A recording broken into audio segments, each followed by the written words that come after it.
If you work 40 hours a week and you do a good job, you shouldn't have to live in poverty. And that's what raising the minimum wage is all about. And it's important to do here in Illinois.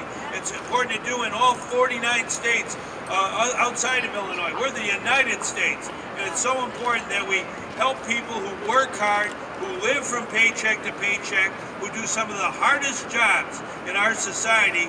We want to use the law of our state to give them a raise, to get them out of poverty. That's really what all of this is about, making sure that we organize everybody on behalf of raising the minimum wage. It's the best way to help our economy, because when you give folks who are making the minimum wage today an opportunity to get over $10 an hour, $10.10 an hour, that raise that they get, they're not going to admire money in the bank vault. They're going to spend the money in their local communities, and they spend the money locally and create other jobs in the community. So one of the very best ways we can help our economy is to raise the minimum wage, and we're going to get it done, right? And this week in Washington, we will be voting on the floor of the United States Senate on whether to raise the minimum wage to $10.10 an hour. This senator is voting for a raise in the minimum wage.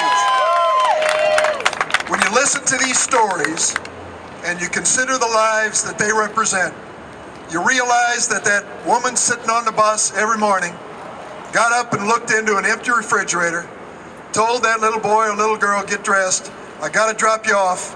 We got a friend down the street who's going to watch you all day, and I got to catch that bus. And they run down to catch the bus or the train, and they're off to work hard, standing on their feet every single day.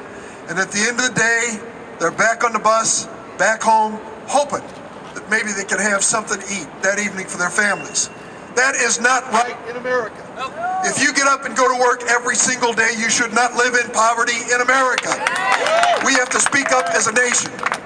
Am I willing to pay 10 cents more for a quarter pounder so that they'll pay $10.10 an hour? You bet I am. Am I willing to pay 10 cents more for a Chicago hot dog to make sure that people get a minimum wage? You bet I am. People across America respect those who go to work. And there's two other things you got to remember. When these big companies, and little companies too, don't pay a minimum wage, taxpayers make up the difference. Food stamps given to people who are working 40 hours a week. Child tax credit given to people who are working 40 hours a week. Earned income tax credit given to people working 40 hours a week. The federal treasury and the state treasury are subsidizing low-wage workers. Now let's face reality. In America, we say we have respect for work. We say there's a dignity to work, and this is a test. If you believe in the dignity of work, supporting $10.10 an hour is the right thing to do. And the last point I want to make is this, maybe unrelated, related in my mind. We have a tax code.